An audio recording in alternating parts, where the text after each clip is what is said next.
Hello, man. Hello, Mgtows. I'm waiting for my neighbor. They're getting in and out of the car. It drives me nuts. Their car pulls up like, hello, man. Let me turn my sound off there. I'm waiting for my neighbor. There we go. We got a sound check and everything. Their car pulls up right next to my house on the opposite side towards the end out where I keep my office and my bedroom. But they pull up and it's like, but that's okay. That's okay. I just have to wait for her to get out and do her thing.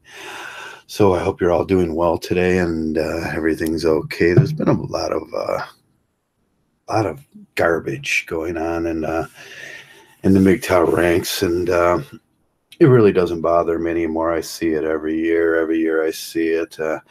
I suppose if you would ask SFM, he will tell you, yeah, it's the same old garbage.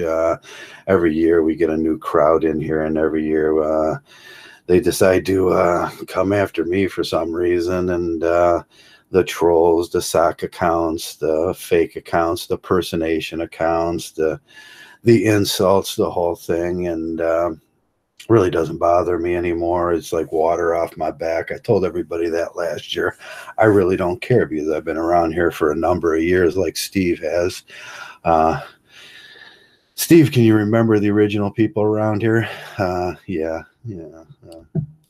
just me, you, Uncle Elmer, Big John, not this Big John that we have now.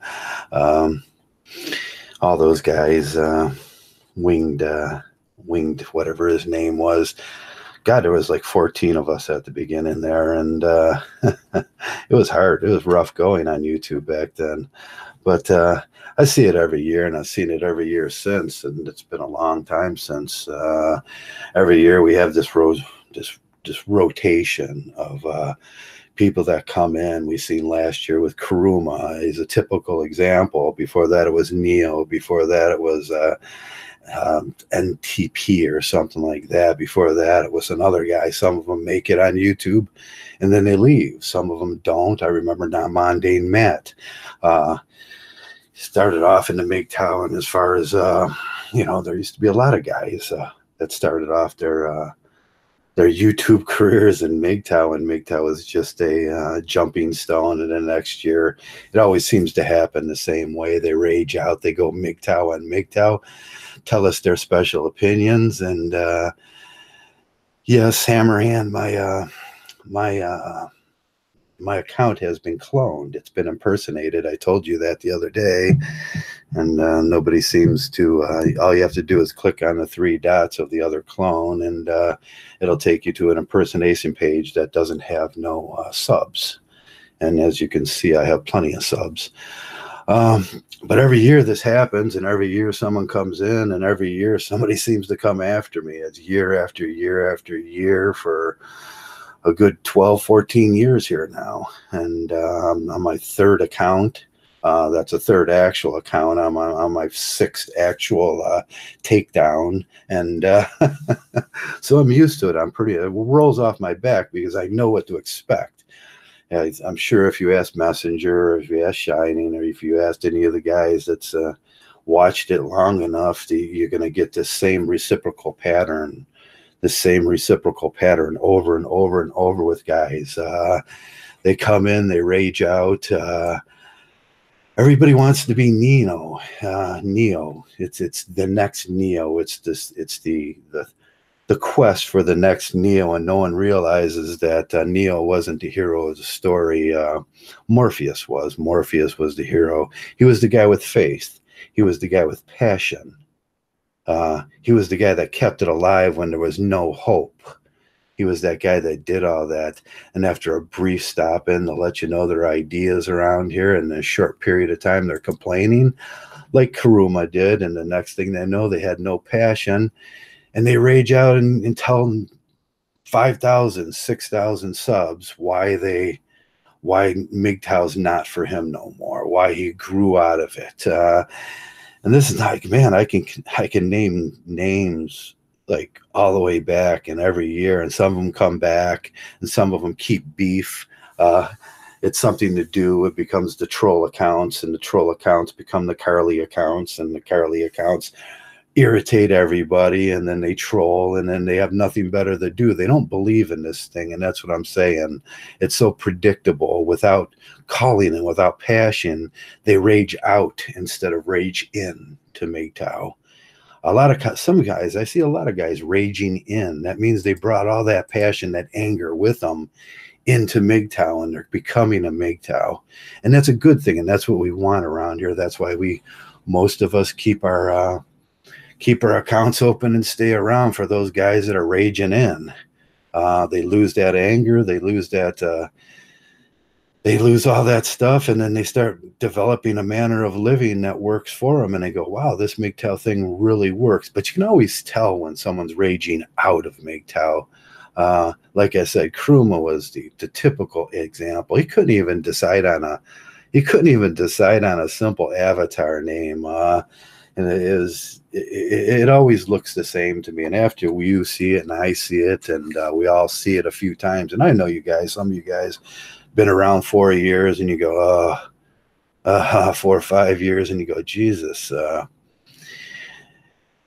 I'm starting to see a pattern Joe was talking about. And I talk about this every year. It seems like every year I talk about this, the certain patterns that are developed, and it seems to go with the schools, and it seems to go with the tides in the summer and the seasons. And then by next year, and then things get really crazy around the end of snow season, where guys got cabin fever, and they're like, man, I got to get out. And then springtime comes, and that first girl walks by with that pretty little shorts on and everything, and they're like, woo, I'm out of here, Mgtow bitches. And then you hear the rage out and every reason why they do it and everything. And then maybe a year later they come in and they're angry again, and they need someone, a father figure, or just someone to vent on in their lives. And that's when they come after me. It seems always over this time period, I just can't remember, I just can't remember the names of every guy that raged out hating me for his failures in Mgtow. Mgtow's like everything else, and it's more like joining a monk's pack or a wolf pack, or a gang. Some of the guys are right about that. You join a gang, you're in a gang, and then you decide, well, I don't want to be here, I don't want to do this, and the gang's looking at you like that wasn't a very good decision. or the monk's order. You get there and you're like, hey, monks, this is so boring around here. You guys sit around, you read, you make beer, you laugh and you joke, and you don't talk about certain things. Well, what if we just lighten it up a little bit? We move in some strippers and some, that's what these guys are like. Let's move in some strippers and repaint this room, and then it'll be more suiting for me, and then I don't have to leave. And then when that doesn't happen, they're like, you monks suck. I see it it's human nature, and I think you see it in life.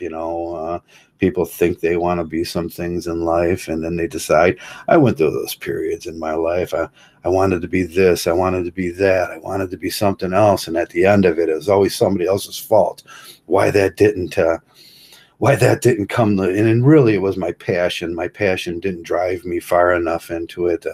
I've done a lot of things in my life, and some of the things that I'd like to do, I'm not able to do. And that's the, I don't have those talents, and those talents and those are so important for you to have, what you are. And then you figure out what you are in life. And that takes a little bit of accountability on your part. And it takes a little bit of, some spiritual finding. You look deep down into your soul at one point in your life, and you say to yourself, this is what I am, and I should be happy with it. And that's what we try to tell the incels.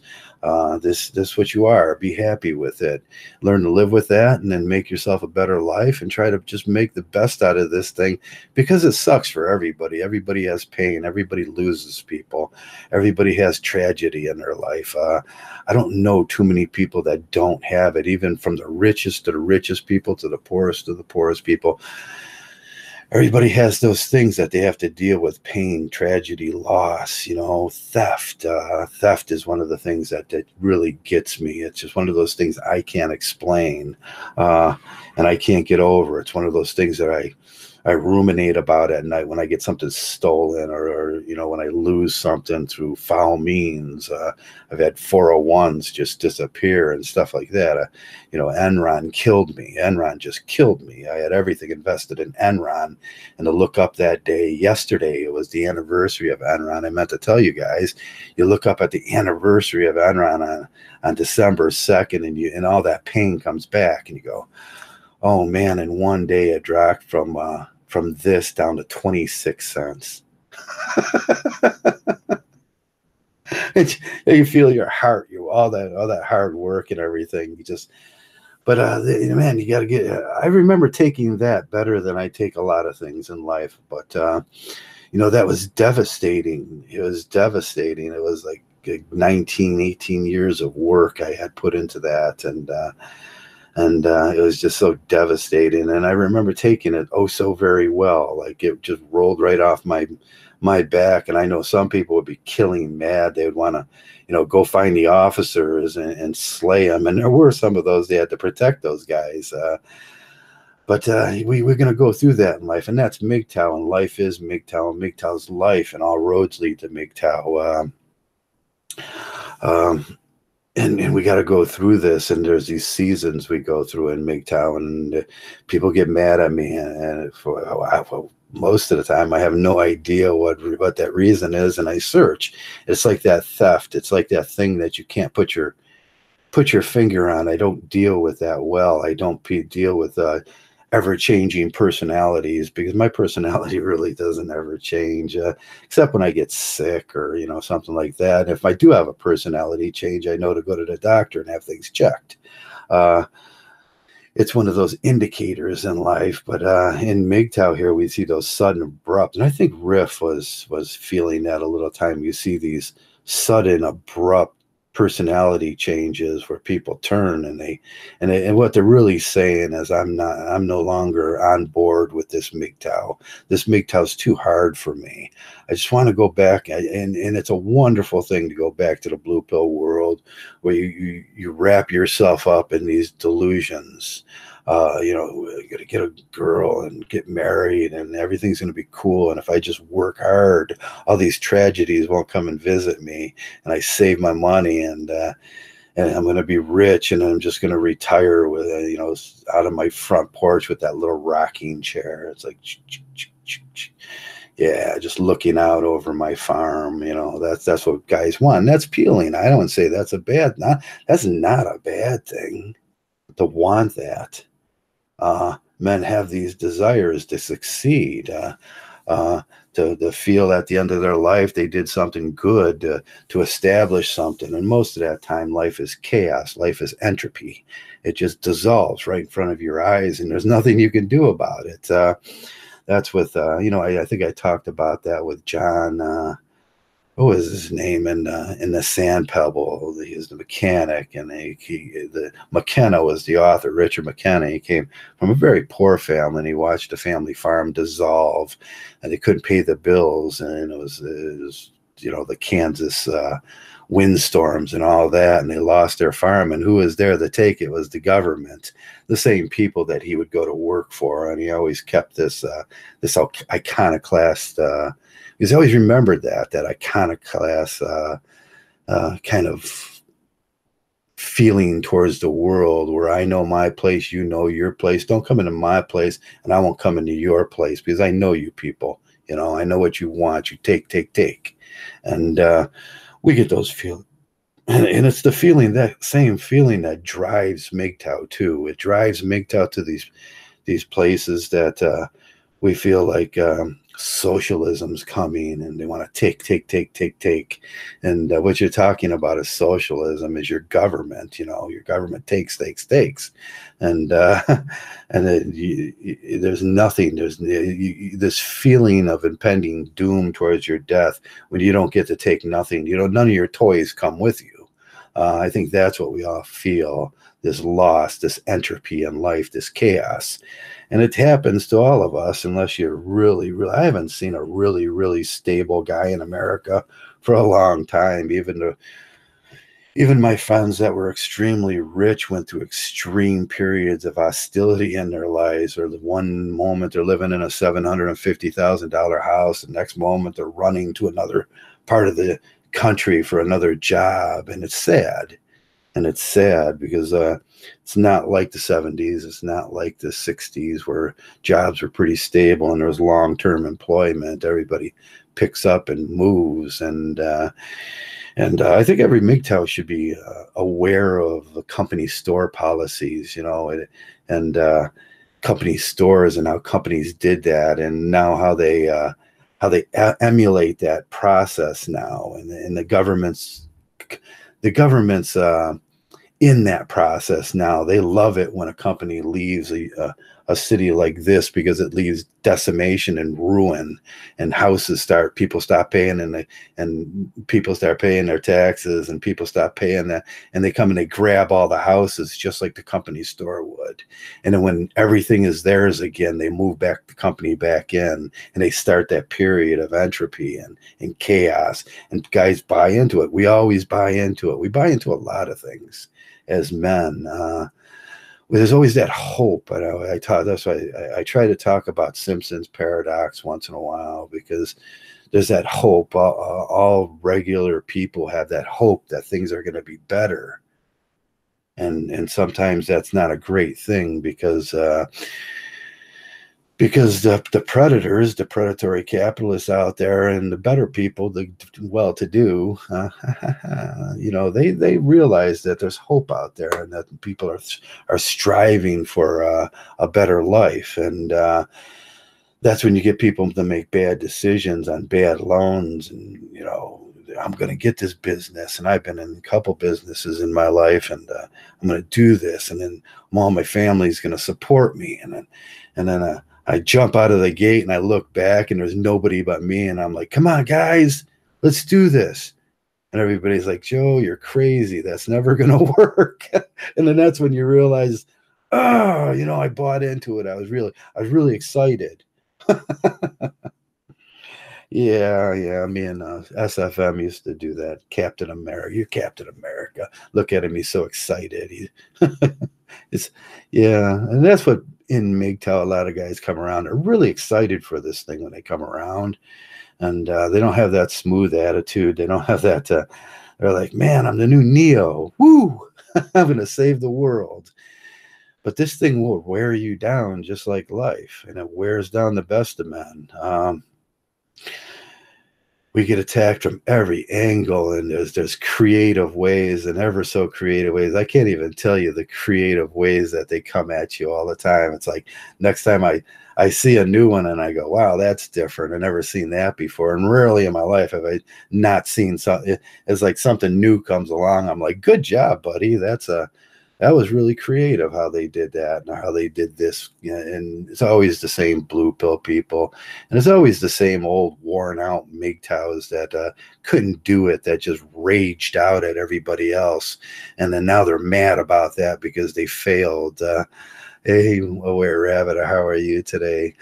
Let me say hello to Jingle Jotty, Aware Rabbit, Gravy Back Bill, all the regular guys, the new Steve Hoka, Optimistical Cynic. That's absurdity, those two words put together, Optimistical Cynic. I love that.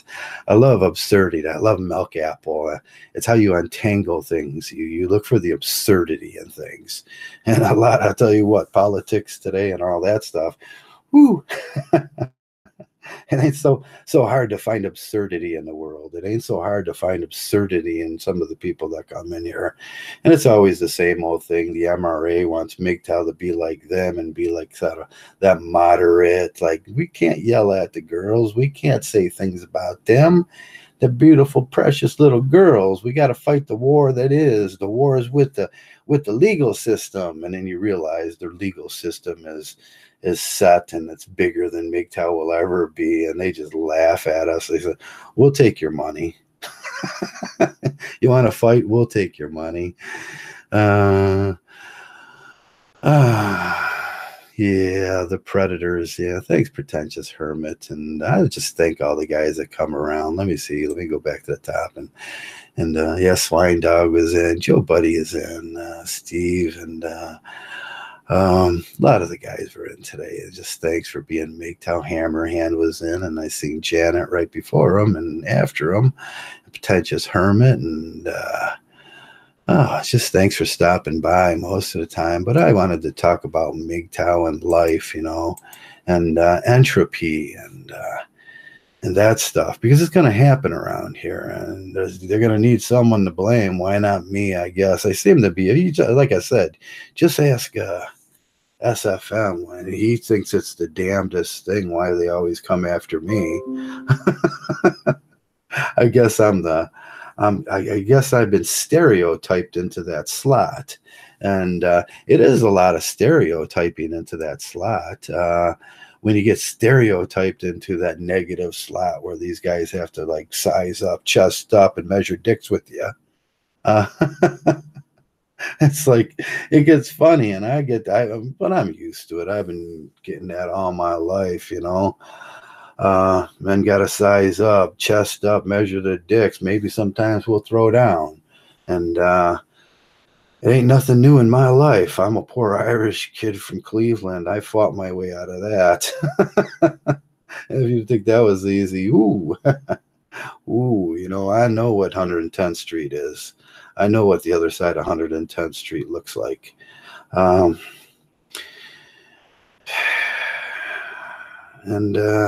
we get that in Mgtow here. The new guys come around and they want to,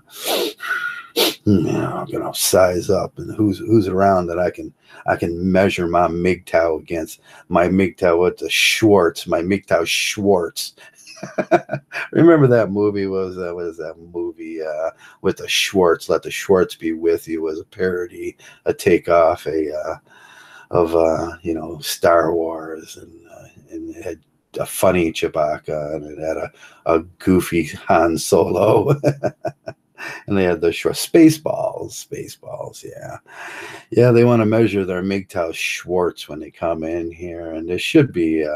There's an adage in the Republican Party is never punch right, and I think we should take that adage in here and don't punch Mgtow. But in Mgtow, it always seems to be the next guy's coming around. There's always the next guy, and what you really need is just patience, because without passion, like I said, without passion, I love it when guys come around and they got passion and they're coming into Mgtow. You can see them coming into Mgtow, and I seen that was at SFM, and I see that was a lot of guys, and I know you're going, hey, but he's so irritating, and you go, yeah, he doesn't have to. Like I say, being a Mgtow doesn't automatically make you a nice person. Some people come in. I get that all the time. I got a comment the other day that I was supposed to automatically like every Mgtow that I get. Mgtow's like the world. I go out there and I look at some people and I find them rather distasteful, and I don't want them around me. They have bad habits, or they say goofy things, or they don't know how to act. They're clumsy. They're ridiculous. I don't want these people around me. And you have the right to choose your own friends, especially in America. They should write that in the Constitution. And I think that's on Joe's Constitution would have had in there. You have the right to choose your own friends, and it's bam, single line. Yeah, because you do. You got the right to choose your own friends, and it's no different here than it is in life. And you're not going to like everybody. You don't have to like everybody. No one's saying that.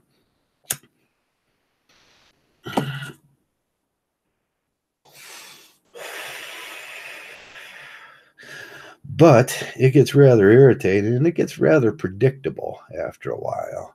You've been around here long enough. You're gonna be seeing the same things, and you'll remember me saying this. You're gonna remember me saying there's this is going to happen around this time of year. This is going to happen by this time of year. And then right before spring, all hell's going to break loose. And then everybody's going to disappear for the summer. And then we're going to get a new batch in the fall. And it just happens that way. And with that new batch, you're going to come around. some of these old people that failed at Mgtow before, and they're going to retry Mgtow, but they're still mad at the guy from the last time. And I got to tell you guys, that's the worst thing you can do in your life. I give my analogy a lot, and every podcast I give this analogy. Uh, you're pulling out of a convenience, you got your coffee, your music's playing, you're like, woo, good day. And then someone cuts you off and you're like, hey, I'm out. Superlatives and foul language just comes out, and you just you're just mad. And then he turns that way, you turn that way, you're 3 miles down the road, and you're still yelling. At that point, you're just hurting yourself. Yeah, just get rid of that stuff. You can take that all the way to work. I see guys take that all the way to work, go all the way through work, make all of their friends miserable, take it into the night, take it back home until they see that parking lot again, and then they release it. I have this story about this one guy. It was a holiday weekend, and I was just got done. There was cases and cases of oil. I was counting everything, and I make sure everything was in its place and everything. And it was a long holiday weekend. We had like a 4 or 5 day weekend, whatever it was. And someone come looking for something. He's like, Joe, where is this at? And I didn't really give a fuck. I was like, that's it. That's what we got. And I just pointed over there, and I slapped my book down, and I walked away. And then he got in trouble because he didn't find them all, and he blamed it on me because I didn't really care. And he carried that the whole weekend. And when he came back in on that Tuesday morning, I think it was that we came back, he was just yelling and screaming. And I was like, dude, I hope you didn't carry that your whole weekend, because that would really suck, because that's abnormal. Don't carry those things. Don't let those things ruin a whole holiday. Don't let the little things, what do they say about what, don't sweat the little things, and everything's a little thing. I believe in that, I believe in it. Let that shit roll off your back. But we get these guys from 5, 6, 7 years ago. I think Immortal's that way. He's like 5, 6, 7 years ago. I called him out for his shenanigans. And every year he shows up with a new account for a couple videos. And every year he makes a few cracks at me. He starts a couple of sock puppet accounts, and then he wears out and he wears down really quick, because he never really had any passion for Mgtow, and he was never really a Mgtow. And that's my point. If you don't have no passion around here for this thing, and you're not a Mgtow, this thing's going to be short term. And maybe you can relive that every year or every few years, where you get on fire and get the with the Jesus, people say, when they get the Jesus in them, you get the Mgtow in you, and you go, woo, I'm Mgtow again. I'm back. Woo. And that's fine and dandy, and maybe that's their type of growth period and everything. And but it gets rather irritating for the rest of us. And then they recirculate and reduplicate that same devastating process that got them in trouble the first time. And they want to pick, and they want to argue, they want to make sock puppets, they want to. And, you do that around here. And some of these guys are rather good at that. I mean, there's about 20 Mgtows that have been hanging around here in my channel for a good 10 years now. And some of those guys are really good at that shit. But it's all part of the shenanigans and the fun. And shenanigans sometimes is it's not good, when the teacher, hey, you boys, stop that shenanigans, because one of you are going to fall down. And you go, no, we're not. And then one of you fell down, and he got blood coming out of his nose, and you're riding your bike on a ramp. You know what the boys do. We all did that. First the ramp started this high, and then the ramp started this high, and then it went up to that high, and then it was like 12 feet in the air. And it was like, you're wondering, is this a good idea? And you're like, hell yeah, this is a good idea. Because I'm going to be the next Steve Austin. Yeah. I had a buddy that he was going to do this, and And I wish YouTube was around, because I would have recorded it if YouTube was around, because it was the funniest thing I ever seen. He was going to ramp off this 3-foot ramp, fly through the air in his bedroom window and land on the bed.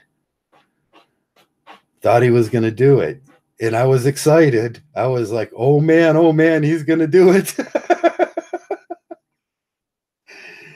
And yeah, he had both windows open, and he was like, yeah, here I go. And he got up and he slammed right into the side of the house and went,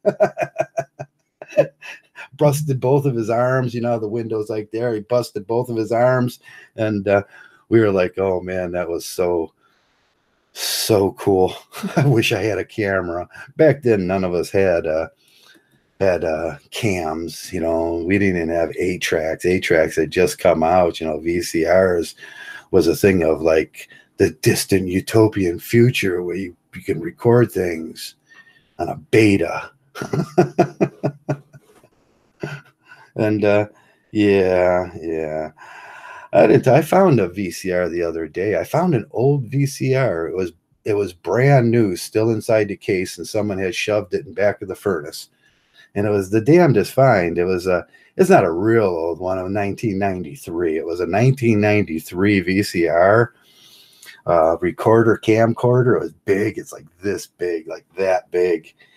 And it had 5 tapes of my father on it. And I was like, man, I still haven't watched them, because that still hurts. And and then had some tapes in there, and it was like, but someone had mistakenly just put it behind the furnace, which is, there's a little room around my furnace, and it's a double vent system where we double filter the air. And yeah, it was sitting. I don't know how long it was sitting back there. I can't imagine. I never even remember it. I remember seeing it maybe once, and then it's like forgetting about it. But it's brand new. It doesn't even have a scratch in it. The batteries were dead.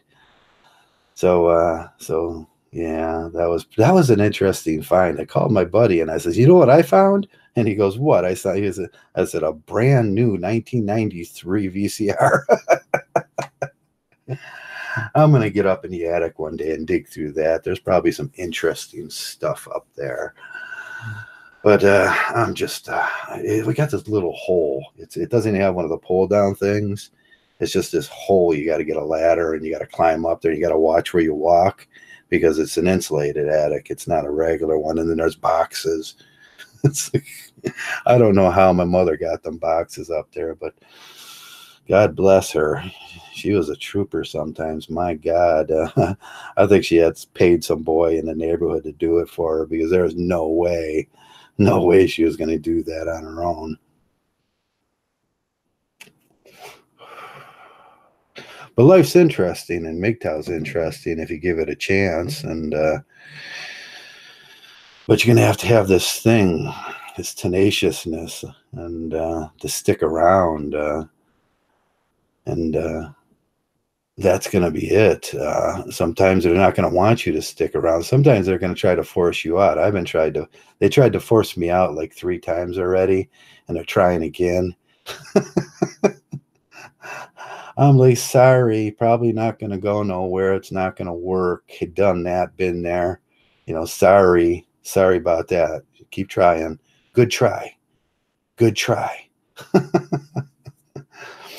They might close this down. Like I said, this is my 3rd account, and this is probably the 6th time I've got a copyright strike. YouTube even sent me a notice last time. They said, we pretty much expect you to do what you've been doing. They were going to take my rights to, they were going to take all my subs away, and they were going to take everything and say, this is just because we pretty much expect you to be you. So, and it's pretty, I thought that's really screwed up that YouTube knows that I'm just going to continue being me. It's like, son of a bitch, just figured that one out, huh? So that's it. You know, I don't know. I just wanted to come on and you know, there's a lot of things going on. There's a lot of shenanigans going on again. I think Australia and Steve and all you guys, you seen it all last year, all the shenanigans and the sock puppets and the the impersonation accounts, and it's nothing new, and it rolls off my back anymore, and I just kind of laugh at it. And there's always going to be some big producer that's mad at me for something I said about his perceived love, about how I think about the world, and how them babies aren't yours, and then how they don't agree with Joe's biology about life and biology and what happens biological with women. They want science. They're not going to believe in that science stuff. but but it's funny, and it's funny around here, and I got to laugh sometimes because that's all you can do once you get on that. And that's why I came to that point in my life around here where I think a lot of the guys did, and it's like you just pull up the Mgtow bench, you sit down, you grab some popcorn, and you point and laugh, and that's all you can do. And the funny feminists be doing what they're doing, and the white knights are going to be doing what they're doing, and the anti-feminists are going to be arguing with the feminists, and that's what they think their Mgtow is. And you're going to have dancing monkeys and dollies, and you're going to have all sorts of things around here. It's the greatest show on earth. I think it's the greatest visual show on earth, where you just, if you visualize this thing, it would be and little people doing flips and midget throwing, and oh man. Oh. Yeah, I barely have the energy to use one account. I know. I barely have the energy to do this anymore. But I have the gift of gab, I guess. That's what my mom would say. But I didn't always have that. I remember back when I was a kid, I was very stoic. And if I got 2 words out of me, probably till I was 24, I probably said 24 words to people in my life. They're like, why doesn't, there was this lady up the street, and me and my twin brother would go up, and then she would complain all the time, as you're like, she would go, why don't those boys talk? And we were just like, because people. Because we see you people. I think even back then I just had this iconoclast discontent for the way I seen the world as. Someone drew it all wrong. God drew the world all wrong, because this wasn't how I would prefer the world drawn. That's what I thought. And so I never talked up to probably 24, 25, probably about 32, before I really started talking to people. I really just couldn't stand people.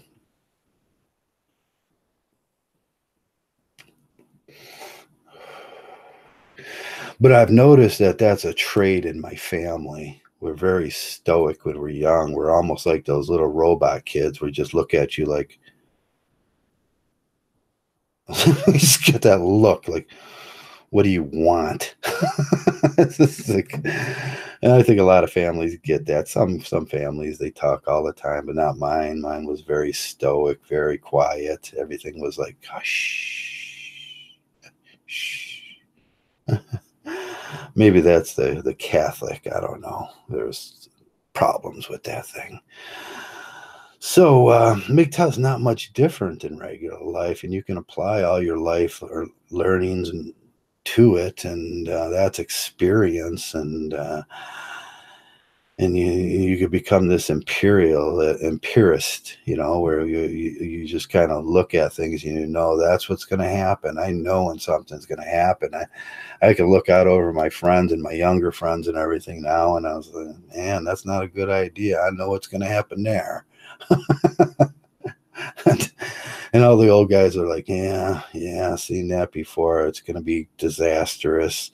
And but we let them go do it, and we let the kids around here just run around and act an ass all day sometimes, and they think they're the next Neo, and no one ever realizes that Morpheus was the hero. So that's what I wanted to talk about today. And I really just wanted to talk about all the shenanigans and the impersonation account that I seem to have picked up again, and how some of the guys are too stupid to actually look at it and go, hey, that's an impersonation account. And I think that's the funniest thing. There are some of I had 2 videos made about me this week, and and several mentions about that impersonation account, and none of them were bright enough to actually click on the 3 dots or next to the thing, or click on the and take a look at the count. And if they did, they come back and still it didn't click. It didn't. It just went. It was a flyby on them. Like, and I was thinking, man, the shape of Mgtow, the intellect around here is oh so low now. It's like there's a learning process. We should get like a Mgtow internet course for good interneting. You know, it's like, because you're gonna have to deal with some of that shit sometimes, and I know all you have to deal with that. Every one of us pick up a troll, and they're very creative. They're super creative. They're not stupid people. I never say that trolls are stupid people. I don't think our enemies are stupid people either. I don't think the people in the government are stupid people. I think they're some of the best capable, most creative people in the world, but they're lacking moral ethics, and and that makes them just damn dangerous. That's the same thing with trolls. They're just lacking a little ethics that says, don't be so consciously cruel to people. So unconscious cruelty. Do I have to make another video about unconscious cruelty in Schweitzer? It's like, damn. I think that's one of the things we need to leave at the door sometimes, is that unconscious cruelty. That's what blue pill people do to us. That's what women do when they justify that ending. That you know how it works. It's like, he's cheating on me. She was drawing that up in her head, and that justifies, that imaginary thing justifies whatever she wants to do. And that's the way it always works. I noticed that with my wife at the end. She accused me of cheating, which is the most ridiculous thing in the do, because I was a loyal, true blue guy. I was true blue. I might have been a fucking Smurf at that time. Uh, I was true blue, and she accused me of cheating, but that gave her the reason to do to dehumanize me. We know that that's the same with people. All people do that. Men do that too, by the way. People are always looking for a reason to dehumanize the next person because they're afraid to release. They're afraid just to say the truth.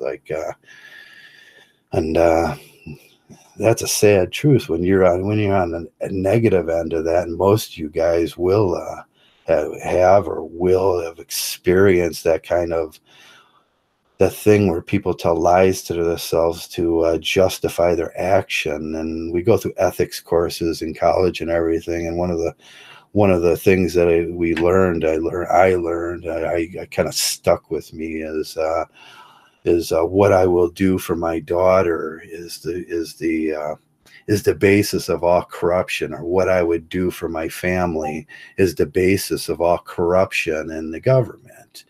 Because when you put that question to, when you're making decisions, what I will do for my family, what extent will I go to protect my family? And then we have wars, and what extent will I go to protect that little girl? And then we have patriarchy, and what extent would I go to make sure they're living good? And we have corruption. And that's the blue pill mantra there. That's how people show their blue pill to me. I don't look generally at anything they say. I start looking for those little underneath things that blue pillars do. What extent will I go to justify dehumanizing this person? And that's why I hate bigotry so much. It's why I hate hypocrisy so much. It's why I hate the absurdity so much, because it looks like absurdity to me. And the extent that they will go to be the top dog Mgtow, they're the next Neo, just to get that feeling that they're superior. I mean, they'll kick every other Mgtow underneath the bus. And that's what men do. They throw each other underneath the bus. They do it at work.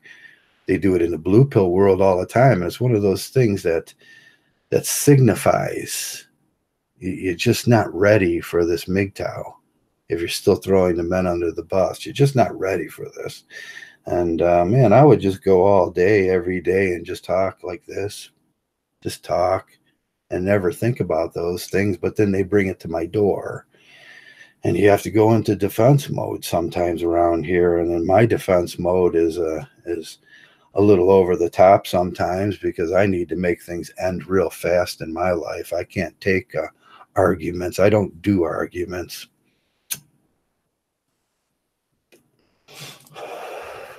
In real life, I make things end real fast because I don't do sustained periods of suffering.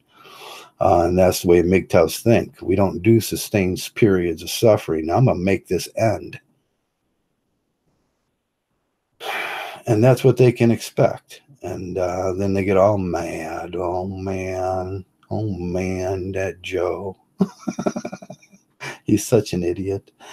And you do it too. You got to do it in your life, man. You got to do it at some certain point. You got your neighbor, and they're throwing their trash over into your yard, and they're throwing their trash over. You pick it up one day, and it's, man, this sucks. I'm picking up these assholes' trash.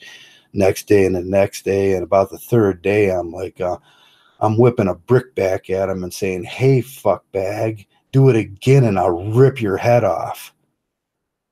And that's what you got to do in life, because they're not listening. They'll do it over. They don't think there's nothing wrong with it. I had this neighbor in the back throw beer cans. They had this little party every year, twice, 3 times, 4 times a year, where they set their tents up. And then they sit there, they get drunk, and they throw those beer cans over. And finally, it was about the second or third time I was just saying, I leaned over the fence, and I just, come on, don't make me come over there. My eyes got all red, my face, and my blood pressure hit it's like, got to get rid of that. Got to make it end fast. Got to make all that suffering end fast. And that's with marriage too, or dating, or all that stuff. I get those thoughts, and I make that shit end fast, because I know the suffering that comes along with that. You can put yourself in a long, sustained period of suffering for a long period of time if you buy into that garbage. And a lot of men do, and that's what they tell them. Hey, I spent 10 years with her, 10 years, and you suffered for 10 years. And you don't get that time back either. That's not time you get back. That was my complaint. I don't get that time back. Hey, that was a lie. Jesus, whoever's up there, Buddha, hey, you guys pretty much told these guys to tell me this, and it was a lie. What happened there? Is there a lack of freaking communication? That's what I'm going to ask him. If there is somebody up there, I'm going to ask him, hey, Dick Brain, is there a lack of communication here? Do I need to come over there and monk slap your ass? Don't make me come over there and monk slap your ass. That's what I'm going to tell him. That entity, that all-knowing entity. We got a lack of communication. And I don't think it's my fault.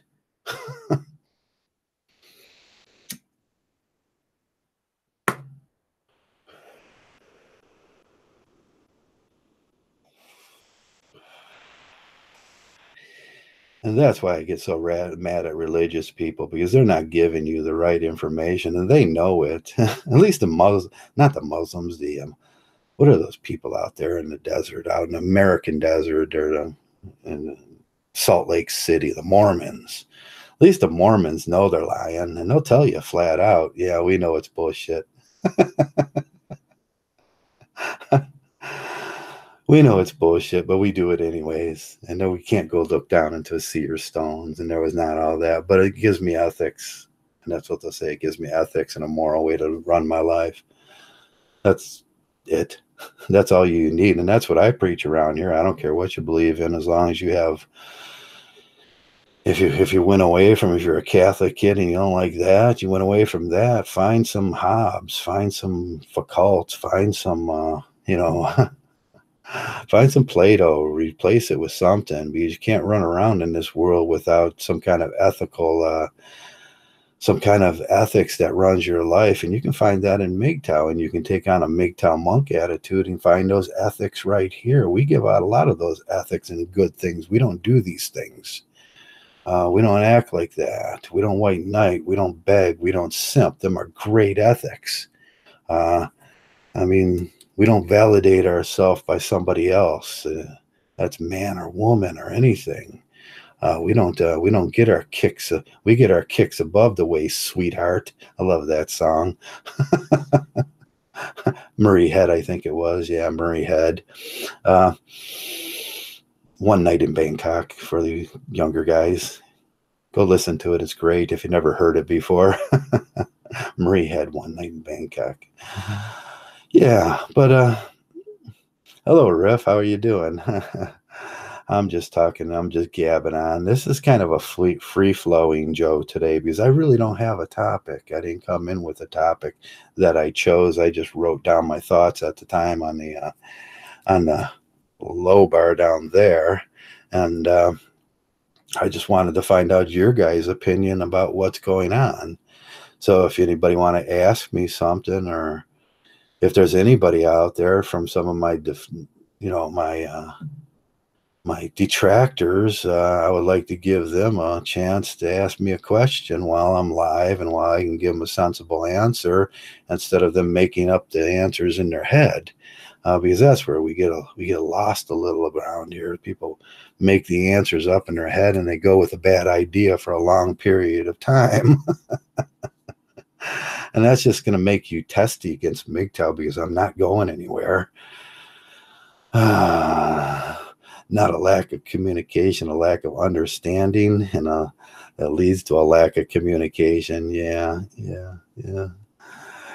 There's a problem in that. There's a problem in that in that system that they got. They can't communicate. God tells you this, and then he's going to share it with some guy out in the woods that nobody's seen him see God, but he says he's seen God, and then he's going to share it with us. And there's some lack of cohesion with that because you know how things happen. You did that experiment in second grade where we start the secret, and then one person tells the secret to the next person, and the next person tells the secret to the next person. It goes all around the class. And by the time it gets to the last person, the secret's pretty warped. It's a story on its own that grew, and that's what humans do. Hello, Capone, and hello, Al Capone. Al Capone was very interesting. I'm going to read up on the life and times of Al Capone and kind of dig into that and see if he had any Mgtow in him. And I was doing Richard Kenna this week as my inspiration, and I even ordered a book. I think it's probably in the mail today, and I'm going to read it probably tonight. I got to look. It was supposed to be 2 days shipping, and I found a great 1962 copy of a Richard McKenna. And I love old books. I like the way they smell. I like the way they feel. I keep my old ones around, and I like them. You can see a stack of them back there if I'd show them to you. My dresser is full of stacks of books. I got some weird ones up there, but I like the way the paper feels. And that's it. But you got to get your inspiration somewhere and attach that Mgtow to it, that ethics that you learn in here, because that's what you did. You replaced the blue pill ethics and the blue pill, the queuing line. And for, the queuing, you're lining up, getting in line for something. They're queuing you into this order where at the end it's like disastrous for most men. And that's what I see. That's what I see the process of dating and marriage and, courting a girl and all that going. It's a queuing line that leads you up to that final divorce. And then you start the queuing line. They go, go back and get in line again. And then you could do that again. Some people cut in line and they do it twice right away. We got 3P offenders, which I don't understand. We should go actively seek out 3P offenders. And Mgtow, you've been married 3 times. Why don't you sit down and talk? We'll talk about that. And I'd just love to know what made you do that. Now, I had a buddy, He was a buddy. He used to come in a coffee shop. Wasn't a buddy, but he was a truck driver. He was through and in and out, and we used to end up at the coffee shop at the same time a lot. And he was on his third marriage, and he was proud of the fact that he lost 3 houses. I was like, damn, buddy. And he made good money. He was a truck driver, and it was free and easy. And he said, yeah, it's easier to lose a house when you got a truck to sleep in. And I was like, yeah, that makes sense. There was a lot of truck drivers that came. There was like 4 or 5 trucks that pulled up every day. And you can always expect the same guys. There was Jim, and then there was this guy, George was his name. And then there was another George, and then there was another guy, I can't really, Slim or something we called him. And you can always expect the same guys coming through. And the same workers were always there at the same time, because that's what we do. That was life. It's the queuing. It's the order of things. And men have these orders. I know you guys do it too. I put my shoes right where I want them in the morning. I mean, I could start running through this house in the morning with my underwear on and run through the shower, run into my clothes, run into the kitchen, run into my shoes. The coffee's made, grab it, and run out the house in probably 2 minutes. Because we're ordered. Because that's what we do in our life. We don't like people screwing up our order. Our order, when she moves the shoes, you can run up and you go to grab your keys and they're no longer there in your key spot, which you know where they're like, I don't know where you put them. It's like, I put them in my key spot because I'm a dude. That's what I do. I put my shoes by the door, and there's always some smart ass that your big fat shoes are always in front of the door. So I moved them. I put my big fat shoes right there for a reason. Because I don't like to search for them in the morning. I do everything like that in life. Actually, in my old house down in Cleveland, I had to run down the stairs and then down, and I had a shower, and I ran around, and I just ran through the shower, and I put the clothes in the laundry, and I switched them out. That's what we did in my family. You took the clothes from the washer, and you put that in the dryer, and you took the dryer clothes and you put it in the basket, and the next person came down, grabbed the basket, moved that up, and then they put the clothes in the washer. And there was a rotisserie thing going on there that relied on this family of doing it, and we did it very well. It's like the next person just knew what to do, and it made things easy. And then the laundry baskets would come upstairs, and you put them there, and then the next person would grab them, start folding them, and it was just a little process we had. That was the only thing functional about my family, I think. It was the laundry. And that's pretty sad. But we had a system, and I still do the system today to this day. I never do a full load of laundry. I throw it in, take what's in there out, and I put it in the dryer and put that there, and then I just kind of keep that going. It's a never-ending. It makes my lifestyle okay. It makes what I do okay. My shoes are here. My soap's there. No little round balls of smelly soap, because that really just pisses me off, because I want to throw them I want to throw them all around the bathroom and use them as, like, toys, because I'm a man. But we men, we do things naturally in order. We get into these things. It's how we go to work every day. It's why we wake up and we do that every day. Work's gonna suck. You have to put everything else out of your mind to get there, and that has to be a blank period of your life. And even getting in your car, going out the driveway, stopping at the donut shop, getting your coffee, everything's the same every single morning. And if some dick brain interrupts that sameness, oh, God help him.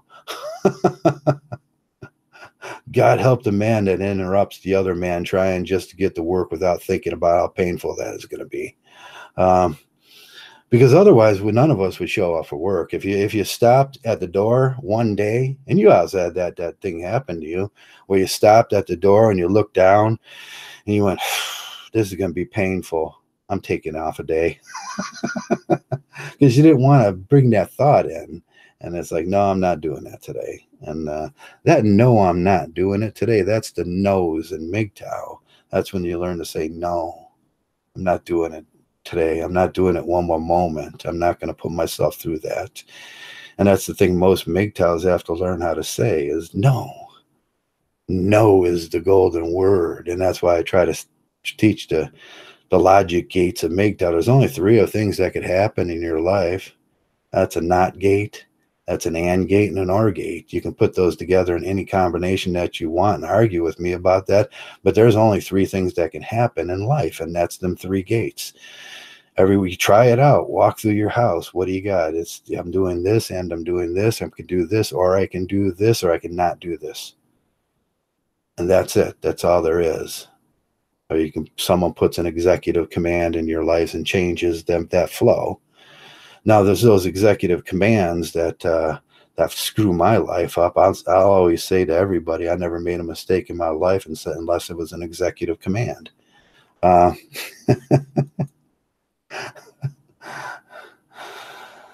And that's other people, the others. The others start influencing your life. And others, they're all over. They're the government. They're the police. They're the women's. They're the unexpected guests. All those others, and those are the unexpected commands that you can receive at any moment of your life. The phone will start ringing. You're like, should I pick it up? Because they're going to ask me for something, or they're going to want something, or they're just going to say something wrong, or they're going to yell at me, and it's going to stop my flow. And that's people. That's life.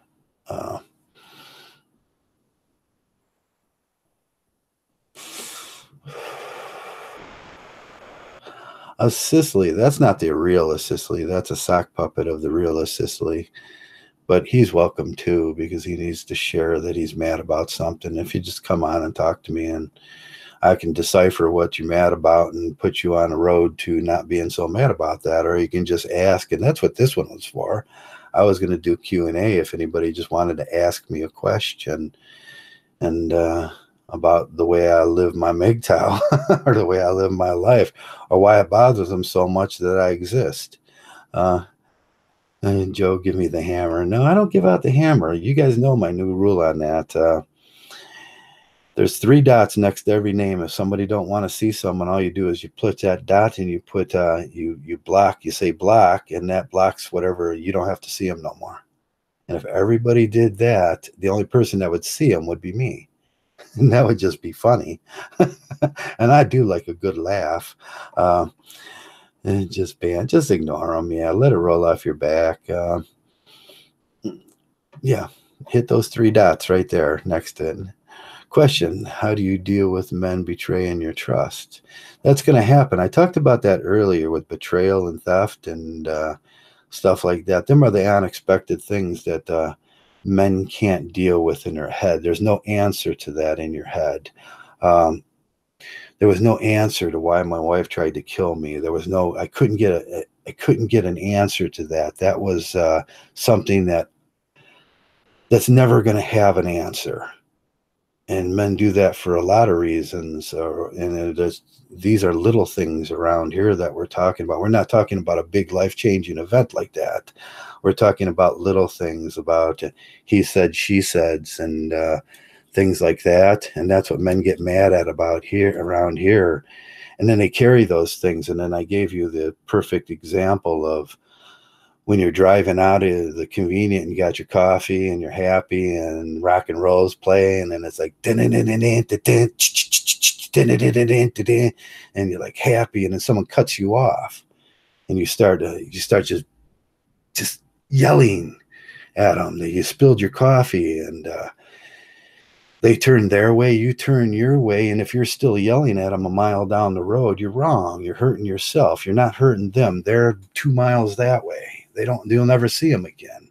That's what we have to learn how to do in here, those little incidences where we cross paths. And that's what we do, Mgtows, we cross paths. And if you don't like what was said at that moment, that's all it was words on a piece of paper or words in the air. That's all I can give you is words. And don't hold that. And let it roll off your back. That's what I'm doing right now. I'm letting that stuff that was said about me this week roll off my back, and I'm extending that hand out, and saying we can get over that. We can all get through that. But you see a quality in men around here, and you see a quality of that don't never get over that. We call them Marshall. There's these Marshalls around from this movie actor, and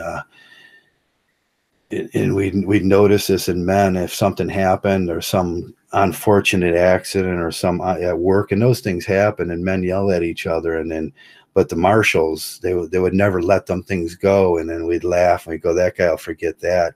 Yeah, in about 2 years. And then they would carry it for 2 years, eating at their soul. And then we'd laugh at them. And it's like, dude, man, what a misery. And then them are the guys where you go, man, that guy goes home to his wife and he beats her because he's just one unhappy guy. Release that stuff. Release that stuff. That's the rage in Mgtow you got to release. And sometimes around here, you got to release it with people in Mgtows because someone's going to misinterpret your joke one day. And we know about writing and saying things and sarcasm and irony and stuff like that, but some of these guys are going to misinterpret stuff, and some of these guys really come around and they do things that we find unpleasurable to us, like Immortal was doing that thing where you did the Goku pictures, and it was 4th grade animation, for kids. And then like he would stick like a picture of a girl getting beaten by a whip, in the background. And he thought that was okay. And he was grooming the kids to be little BSDM people. And I still have, if you want to watch the video, just request it of me and I'll open it up for anybody that wants to watch it that doesn't believe me that he was doing that. And then they said, oh, Joe's doxing him.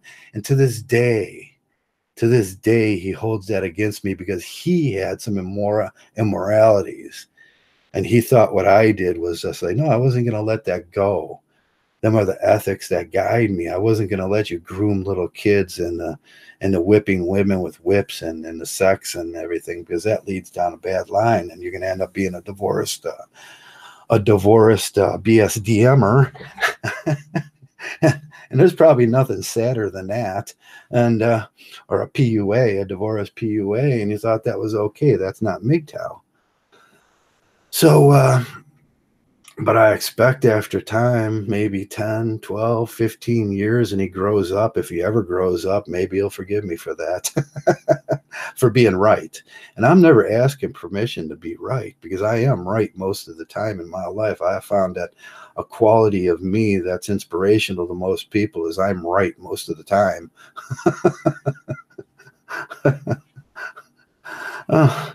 And I'm not being braggadocious or anything. That's just the way I've always been.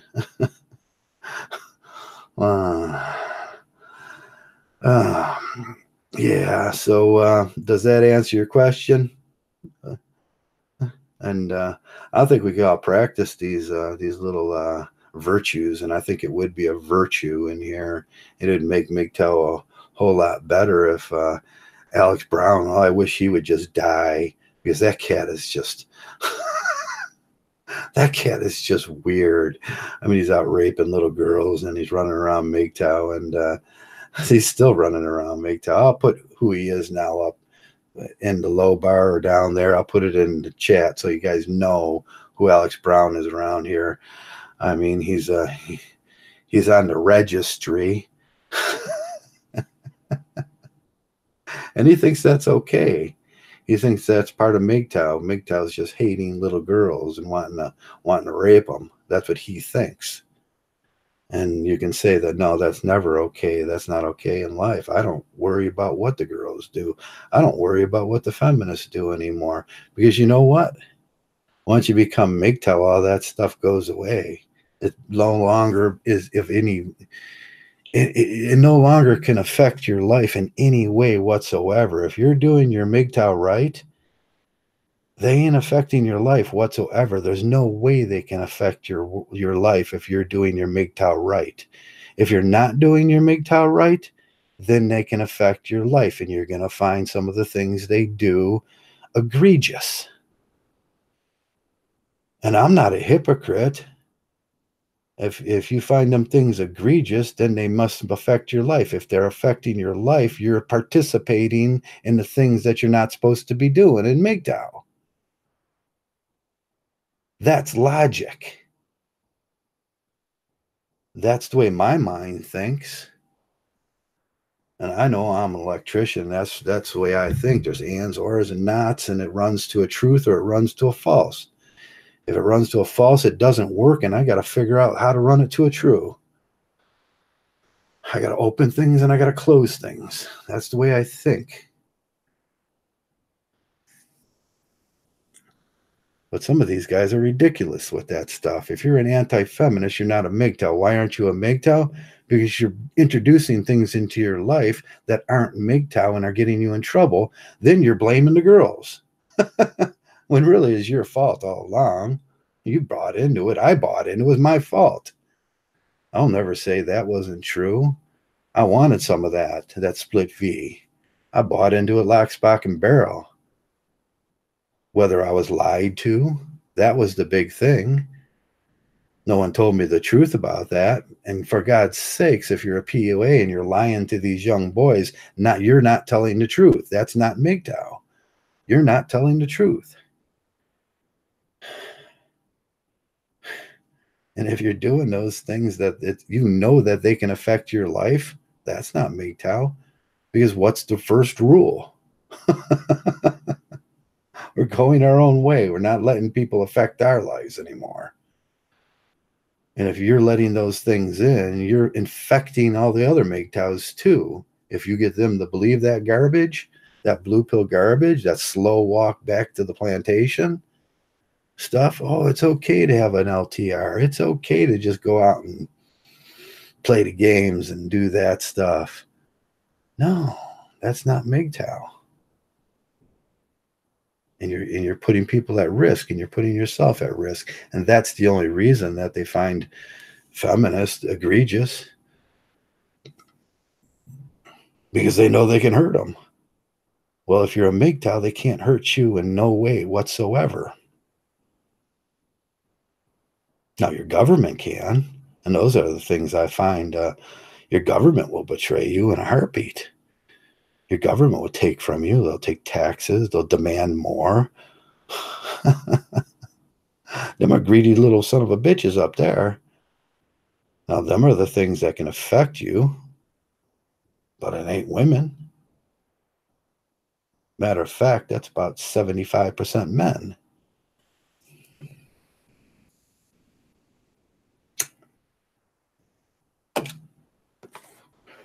And I know them are some hard pills to swallow, but acceptance is key in Mgtow. You accept those facts that are true about yourself too. Take a deep down look down into the darkness of your abyss, and you clear out those rooms. That's what being monk's about. And that's it today. I don't know how much longer I want to talk. I just wanted to give some people some chance to get to know me and ask some questions of me, and I guess that's all I'm really doing here. And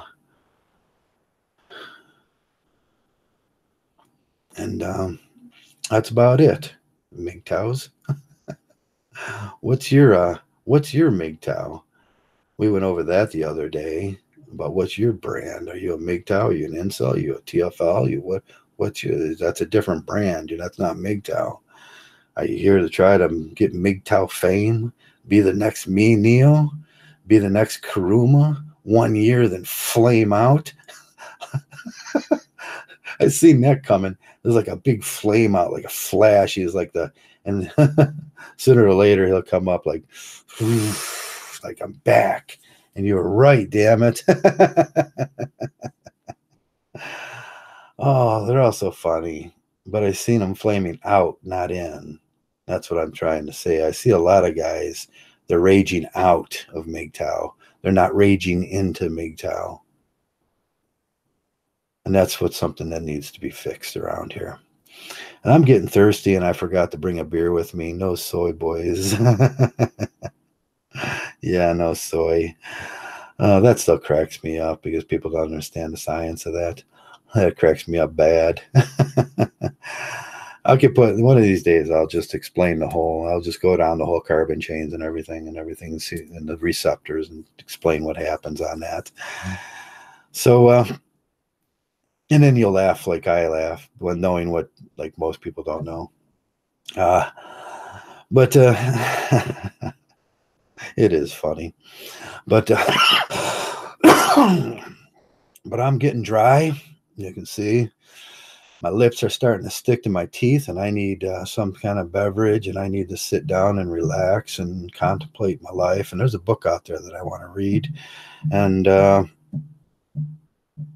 probably have to let Dougie out now and get him a can of Mighty Dog. I bought him a case of Mighty Dog yesterday, and his favorite. He was so happy.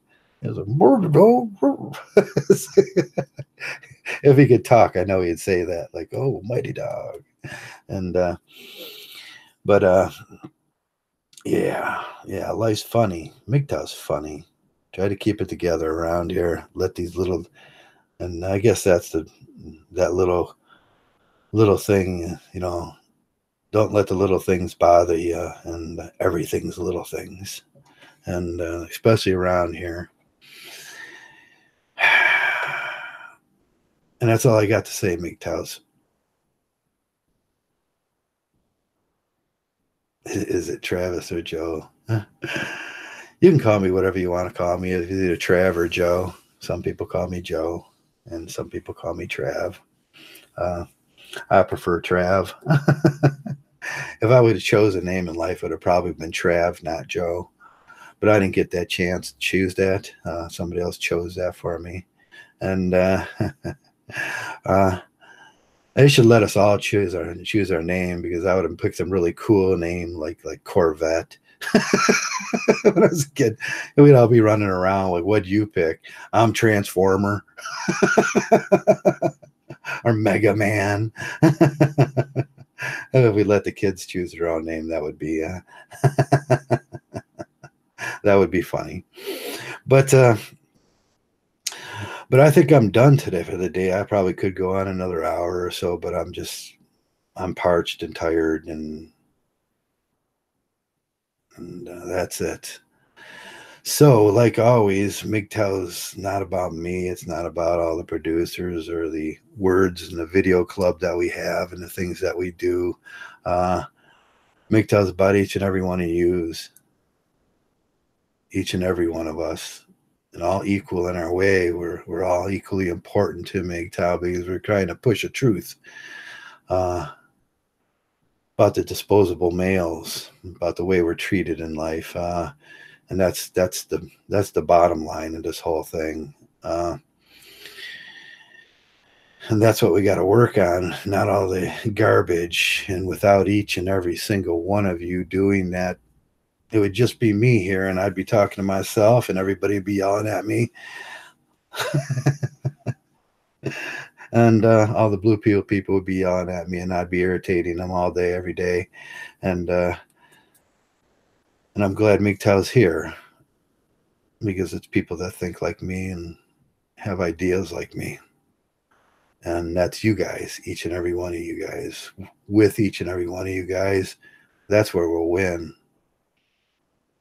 So that was my rant for the day.